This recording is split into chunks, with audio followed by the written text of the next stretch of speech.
بسم اللہ الرحمن الرحیم۔ کتاب الاسراء اور باب ہے العقل والاخبہ للاسراء، عقل اور اسراء کی تیاری یعنی کہ معراج کی تیاری۔ آج میں ساتھ جو نا عربی بھی لے کے آیا ہوں تاکہ کچھ چیزیں جو ہم نے حاشیے میں نہیں لکھی ہوئی نا اور یہ اوریجنل میں ہے تو اس کو وہاں سے دیکھیں۔ اچھا جی، اسراء کا مطلب ہوتا ہے رات کو چلنا۔ اسراء وہ معراج اس سینس میں نہیں ہے، معراج اور اسراء دو مختلف لفظ ہیں۔ اسراء کا مطلب ہے رات کو چلنا، رات کو سفر کرنا، اسراء کو کہتے ہیں۔ معراج کا مطلب ہے اوپر کو جانا، ترقی کرنا۔ تو یہ آپ صلی اللہ علیہ وسلم کے والد سے نا دو سفر تھے، ایک آپ نے بیت المقدس تک کیا تھا جو سفر، وہ زمینی سفر جس کو کہتے ہیں، اس کو اسراء کہتے ہیں، اور ایک معراج ہے جو بیت المقدس سے اوپر آسمانوں کا سفر ہے۔ تو یہ دو مختلف چیزیں ہیں۔ تو یہاں پر جو شیخ نے کیا ہے وہ اسراء کی تیاری ہے، یعنی کہ سفر سے پہلے کی تیاری ہے۔ ظاہری بات ہے اسراء چونکہ سفر ہے تو اب سفر سے پہلے جو تیاری کی جا رہی ہے یہ وہ ہے۔ تو اس کو دیکھتے ہیں۔ نہیں یہ تو شیخ کی ہے نا، ہاں یہ تو شیخ کی ہے۔ اس کو بھی میں کھول لوں نا پہلے، کیونکہ حاشیے کی جو کچھ چیزیں ہیں ساری چیزیں نقل نہیں ہوئی، تو وہ جو چیز ہمیں یہاں سے بھی پتہ چلے گی تو ہم اس کو بھی ساتھ ساتھ جو ہے وہ ذکر کرتے رہیں۔ اچھا جی، سب سے پہلے ہے کہ میری ذات مجھ سے چھپ گئی، اس کی ذات مجھ سے چھپ گئی۔ وہ جو ہم پچھلا پڑھ رہے تھے، ہاں مبدأ اول کی، وہ جو ایک کشفی معاملہ تھا، وہ جو شیخ کو ایک بتایا گیا سارا۔ تو اب چونکہ شیخ کا سفر شروع ہو رہا ہے تو کہہ رہے ہیں کہ وہ ذات مجھ سے چھپ گئی اور اس کی صفات میرے ساتھ رہیں۔ اور اس کی صفات کا مطلب یہی ہے کہ اس کے اثرات، اس کا فیض میرے ساتھ رہ گیا۔ اب یہ اگلی اسراء کی جو نہیں ہے یہ تیاری ہے۔ تو کہتے ہیں کہ جی میں سو رہا تھا۔ تو سونے سے مراد ایک تو ظاہری طور پہ سونا ہے، اور دوسرا یہ ہے کہ عالم حس سے غائب ہو جانا آپ کا، جب آپ عالم خیال میں جاتے ہیں تو وہ بھی۔ میں سو رہا تھا، میرے وجود کا راز جاگ رہا تھا، یہ اسی کی طرف اشارہ ہے کہ میرے پاس توفیق کا پیغمبر آیا۔ اب توفیق سے مراد وہی ازلی توفیق ہے جو آپ کی اپنی ہے۔ توفیق کے والے سے ہم کافی اصطلاحات میں بھی وہ بتا چکے ہیں تفصیل سے، اور یہ توفیق اور عین ثابتہ کی ساری ڈیٹیل بھی ہم ذکر کر چکے ہیں۔ تو توفیق وہی ازلی توفیق جو کہ کسی کی بھی ہے، یہاں پر شیخ کی بات ہو رہی ہے تو شیخ کی، تاکہ مجھے سیدھی راہ کا بتائے۔ سیدھی راہ، اب اس کو آپ وہ بھی کہہ سکتے ہیں کہ ہر بندے کی توفیق کے حساب سے اسی کی سیدھی راہ ہے۔ ہاں ہر بندہ اپنے حساب سے سیدھی راہ پہ چل رہا ہے۔ تو چونکہ شیخ کی توفیق اعلیٰ تھی اور عالی تھی تو اس وجہ سے شیخ کی راہ جو نہیں تھی وہ یہ تھی، یعنی کہ جو بھی کشفی ہے، کشفی راہ کہہ لیں آپ اس کو۔ اس کے ساتھ اخلاص کا براق تھا۔ تو براق وہ جانور تھا کہ جس پر یہ سفر ہوا، میرے خیال میں اسراء والا سفر براق پہ ہوا، مکہ سے لے کر بیت المقدس تک کا۔ تو یہ شاید وہ والا براق پہ، اور اس کے بعد پھر براق اوپر گیا اور پھر ایک اور رف آیا، چینج ہوا سب کچھ۔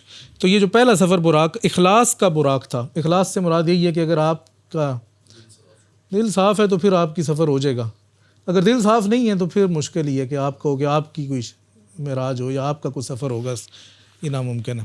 جس پر نجات کی نشست تھی اور خلاص کی لگام تھی۔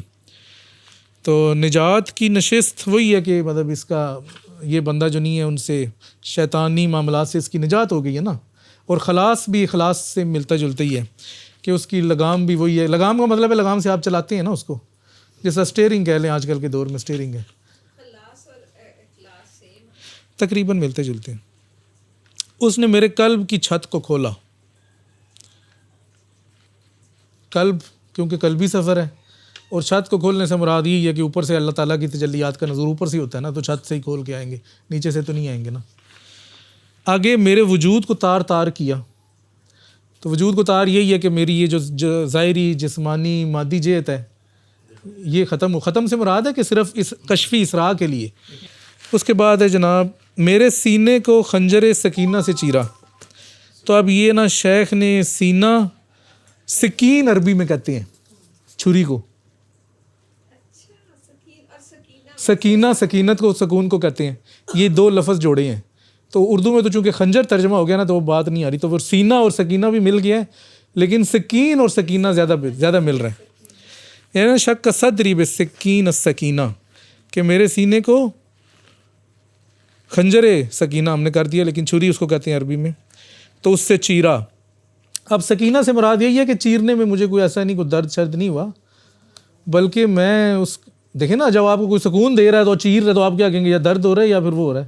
تو کہنے کا مطلب ہے کہ میں اس کی تیاری کے جو مراحل تھے، یہ نہیں ہے کہ وہ پہلے چیرا تو شیخ کہیں کہ یہ تو بڑا مشکل کام ہے، مطلب وہ آپ اس کو ظاہری چیرنے میں نہ لیں. اور مجھے کہا گیا کہ جی اس بلند رتبے کے اصول کے لیے خود کو تیار کر، یا یہ تیری تیاری ہے. بلند رتبہ مطلب وہی جو آگے سارا یہ شیخ کا سفر ہے، معراج کا کہہ لیں، اس کو روحانی معراج کہہ لیں. آگے ہے جناب، میرے قلب کو رومال میں نکالا. اچھا اب یہ اخرج قلبی فی مندیل الامن من التبدیل. یہ شیخ نے مندیل اور تبدیل یہ دو لفظ جو نہیں ہے قافیہ ردیف میں ملائے ہیں. مندیل کا ترجمہ ہم نے رومال مطلب رومال ہوتا ہے، اور تبدیل جو نہیں ہے اس کا مطلب ہوتا ہے کہ اس کو تبدیلی نہ ہو.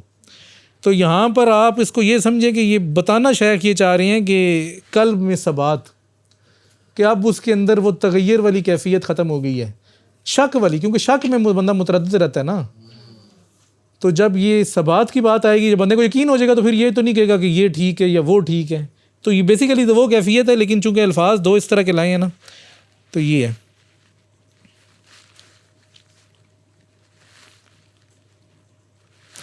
اچھا جی آگے کہتے ہیں، پھر تشت رضا میں اسے بموافق حکم قضا ڈالا. تو تشت رضا، تشت کہتے ہیں ایک بڑے سے پلیٹ ٹرے کو، بڑی سی ٹرے کو یا تھالی کو، تھالی اردو میں کہتے ہیں. تشت رضا میں، رضا کی تھالی میں، بموارد قضا اور قضا کے حکم پر.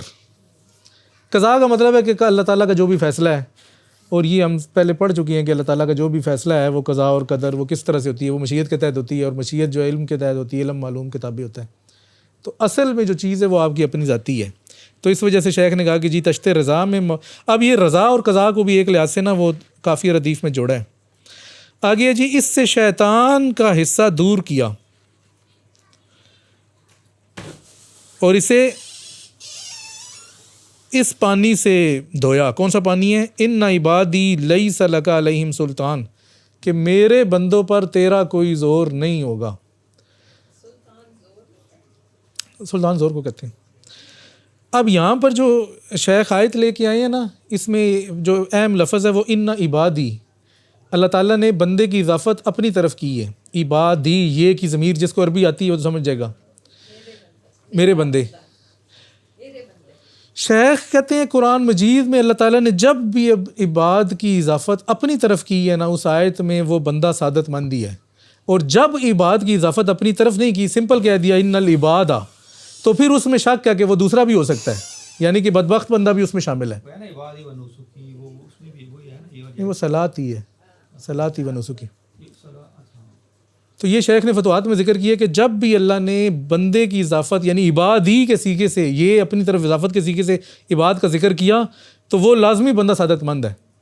اور جب بھی قرآن میں عبادی یعنی کہ اضافت کے بغیر ذکر کیا تو اس میں احتمال ہے وہ دوسری طرف بھی ہو سکتا ہے، بدبخت بھی ہو سکتا ہے. تو یہاں پر آیت بھی وہی لے کے آئے کہ ان عبادی لیس لک علیہم سلطان. یہ تو خیر مشہور آیت ہے کہ شیطان نے جب کہا تھا تو اللہ تعالیٰ نے کہا کہ میرے بندوں پہ تیرا کوئی زور نہیں چلے گا. اچھا جی، اس کے بعد کیا ہے؟ پھر اسے توحید کی حکمتوں اور ایمان تفرید سے بھرا، یعنی کہ پھر اس میں توحید کی حکمتیں ڈالی گئی اور ایمان تفرید ڈالا گیا. اچھا یہاں پر جو حاشیے میں لکھا ہوا ہے تفرید انفرادیت کے اصول کے لیے ٹھیک ہے عمل کرنا ہے، کہ جب اسے حاصل ہو جائے ٹھیک ہے، منفرد یا متفرد غلط ہے. اب ہم ادھر دیکھتے ہیں کہ اگر انہوں نے بھی کچھ ذکر کیا ہو تفرید کا. نہیں، تفرید کا مطلب یہ ہے نا کہ فرد سے ہے نا، تو فرد کہتے ہیں کہ جو انڈیویجول ہے، اور تفرید کا مطلب ہے کہ انڈیویجولیٹی کی طرف چلے جانا، یعنی کہ آپ نے صرف نہیں، منفرد نہیں ہونا، ایک پہ فوکس کرنا ہے نا، اللہ حق تعالیٰ پہ آپ نے فوکس کرنا ہے. ایمان تفرید ہی ہے، یعنی کہ مخلوق جو نہیں آپ کے حق میں ختم ہو جاتی ہے، پھر آپ مخلوق کے اوپر فوکس نہیں کرتے. اگر مخلوق کی طرف سے بھی کچھ ملتا ہے تو آپ کہتے ہیں نہیں اللہ نے دیا ہے. ہاں، سبب پہ نہیں رہتے. توحید اور تفرید ایک ہی چیز ہے. توحید بھی یہی ہے کہ حق کی طرف، اور تفرید بھی یہی ہے کہ حق کی طرف. اس کے لیے راست صفت خدام اور تائیدی مقرر ہوئے، مددگار مقرر ہوئے، یعنی کہ قلب کے لیے. کیونکہ قلب کو نکالا تھا نا، اور قلب کا سارا سسٹم چل رہا ہے. پھر اس وقت پر ثوابیت کی مہر لگائی گئی. ثواب صائب کہتے ہیں جو چیز ٹھیک ہوتی ہے، صائب الرائے، ہاں تو وہ کا مطلب ٹھیک رائے والا. تو ثواب عربی میں کہتے ہیں کہ جو ٹھیک ہوتا ہے. تو ثوابیت کی مہر لگائی گئی، یعنی کہ قلب پہ جو بھی معاملہ آئے وہ ٹھیک معاملہ، اس پہ غلط معاملہ جو نہیں ہے وہ نہ آئے تو وہ اس کا ادراک ہو جائے، سمجھ جائے. خوتم علیہ بخاتم الاصابہ، اصابت کا مطلب ہوتا ہے کسی چیز میں درست رائے کو پانا. تو یہ اصابہ عربی کا لفظ ہے نا، اصابہ. اب اصابہ اور اصابہ جو عین کے ساتھ ہے، شاید یہ تو کافی ردیف ملائی ہیں پھر آگے کہ، اور پھر اسے بہترین جماعت سے ملایا گیا. وہ جو اصابہ ہے وہ جماعت ہے، اور اصابہ جو ہے وہ درست ہونا ہے. تو یہ پھر دو کافی ردیف ملائے، لیکن بات وہی کر رہے ہیں کہ وہ قلب جو نہیں ہے ان کی جماعت میں بھی شامل ہو جائے اور ٹھیک بھی ہو جائے. اچھا، پھر اسے انس کی سوئی سے سیا گیا، انس کی سلائی سے یا انس کی سوئی سے سیا قلب کو. تو انس کا مطلب ہے کہ پھر وہ کوئی درد والی تکلیف نہیں ہے، جیسے چیرتے وقت نہیں تھی اسی طرح سیتے وقت بھی نہیں ہے. اور اسے تقدیس، اچھا سیا گیا، اسے نفس کی نجاست سے پاک کیا گیا. نساء تقدیس، یہ نساء بھی میرے خیال میں نا سوئی کو ہی کہتے ہیں. اور دنست نفس سے مراد ہے کہ نفس کی جو غلاظت ہے وہ اس سے دور کی گئی، تو اس کو صاف کیا گیا. نساء کا مطلب صاف ہونے میں بھی ہے، پاکی میں، پیورنس کے معنوں میں بھی آتا ہے. نہیں یہ اور ہے، یہ سین سے نہیں ہے، سواد سے ہے. نساء آگے ہے بھی ہے نا. تو بات وہی ہے کہ جی قلب کی درست کیا گیا اور اس کے اوپر وہ مہر بھی لگائی گئی اور اس کو جو ہے نا پاک بھی کیا گیا. پاک کرنے سے مراد یہی ہے نا کہ نہیں شیطان کا انفلوئنس نہیں، شیطان کا انفلوئنس نہیں ہے اصل میں نا. یہ جو پاک کا جو مقام ہوتا ہے نا، یہ وہ مقام ہے کہ جس طرح ہم کہتے ہیں انبیاء کو عصمت حاصل ہے اور اولیاء کو جو نہیں ہے وہ حفاظت حاصل ہے. انبیاء معصوم ہیں، اولیاء محفوظ ہیں. تو محفوظ جو ہوتا ہے نا، اب شیخ کے نزدیک یہ بات تھوڑی سی بعد میں چلیں اس میں کریں گے یہ، کیونکہ اس میں عام لوگوں کا ذرا اور نقطہ نظر ہے اور شیخ کا جو ہے نا وہ تھوڑا سا ڈیفرنٹ ہے. مطلب بات تو ایک ہی ہے لیکن فرق ہے، وہ بعد میں پھر انشاءاللہ کریں گے. اس میں یہ جو محفوظ ہوتا ہے، محفوظ کا مطلب یہ نہیں ہے کہ بندہ گناہوں سے پاک ہوتا ہے.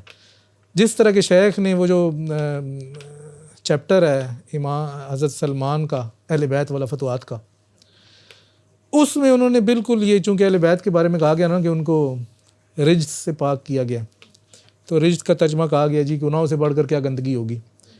تو شیخ نے کہا اس کا مطلب یہ نہیں ہوتا کہ وہ گناہ نہیں کرتے یا وہ عمل نہیں کرتے کہ جو عام عرف میں گناہ کہلاتا ہے. ہم تو یہ سمجھتے ہیں کہ کرتے نہیں ہیں، لیکن اس پر اس عمل کا حکم نہیں لاگو ہوتا. اب یہ فرق ہے. اب اس کی ہو سکتا ہے کہ جی شیخ نے کہا کہ ان کو یہ رتبہ اس وجہ سے ملا کہ آپ صلی اللہ علیہ وسلم کی نسب ہے، تو آپ صلی اللہ علیہ وسلم کی بدولت تمام اہل بیت کو جو نہیں ہے یہ رتبہ مل گیا کہ اب وہ ان کی نسلوں تک یہ چل رہا ہے سلسلہ. گناہ بے شک وہ کریں، اللہ کی طرف سے پکڑ نہیں ہے، محفوظ ہیں ایک لحاظ سے، معصوم بھی ہے ایک لحاظ سے. معصوم کا مطلب گناہ نہیں کرنا نہیں ہے، معصوم کا مطلب یہاں پر ہے گناہ کی پکڑ نہ ہونا.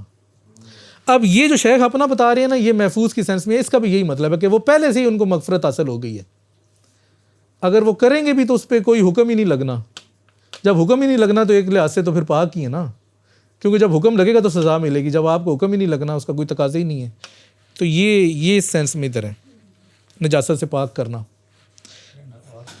اچھا جی، ہم کدھر پہنچے تھے؟ ہم پہنچے تھے ٹھیک ہے، انس کی سلائی سے کیا اور نجاست سے پاک کیا. پھر مجھے غلاف محبت میں لپیٹا گیا اور میں براق قربت پر سوار ہوا. مجھے حرم کائنات سے القدس الجنان کی جانب لایا گیا. چنانچہ میں نے اس کے دروازے پر براق کو باندھا، اس سے نیچے اترا اور اس کی محراب میں سر جھکایا. یہ ساری معنوی باتیں ہیں. اچھا آپ کہہ رہی ہیں نا کہ اس میں سمجھ نہیں آیا، محبت غلاف محبت میں لپیٹا، بات واضح ہے. براق قربت پہ حرم کائنات وہی ہے نا، مخلوقات سے نکال کے القدس الجنان، یعنی کہ قلب کی طرف جہاں پر صرف اقتال ہی ہے. یہ ساری تفرید کی باتیں ہو رہی ہیں جو اوپر ہوئی ہے. وہی ہے کہ اپنے قریب کیا، قربت میں کیا، اور باقاعدہ ساری چیزیں ختم ہو گئی، وہ رہ گئے. جنان قلب کو کہتے ہیں نا. ہاں جی، جنان پھول والے، جنان عربی میں قلب کو کہتے ہیں نا. تو قدس کا مطلب ہے تقدیس یا پاک. ہاں یعنی ہر چیز سے ہٹا کے اپنی طرف کر لیا نا, تم رہ گئے اور اللہ رہ گیا. چنانچہ میں نے اس کے دروازے پر براق کو باندھا.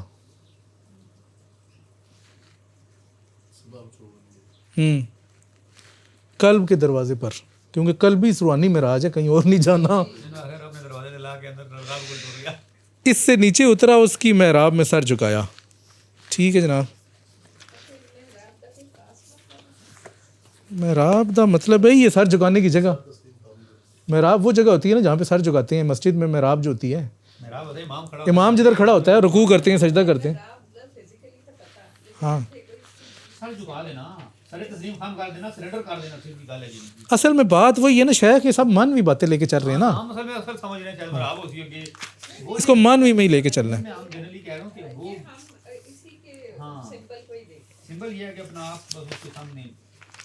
جھکا دیا. پھر مجھے ہوا میں ایسا پاک کیا کہ میرے کاندھے پر پڑی خواہش کی چادر گر پڑی. اب یہ جو ہوا میں پاک کیا نا, تو اس میں دو چیزیں ہیں, ایک ہوا اور ایک ہوا, وہ بھی ہوائی عربی میں دونوں. اس وجہ سے شیخ یہ دو ایک جیسے لفظ لے کے آئے ہیں. ہوا کو جو ہم ہوا کہتے ہیں اور ہوا خواہش کو, دونوں کو عربی میں سیم ہی کہتے ہیں, صرف ایک کے آگے الف آتا ہے اور ایک دوسرے کے آگے الف مکسورہ آتا ہے. تو وہ بتا رہے ہیں. اچھا اس کا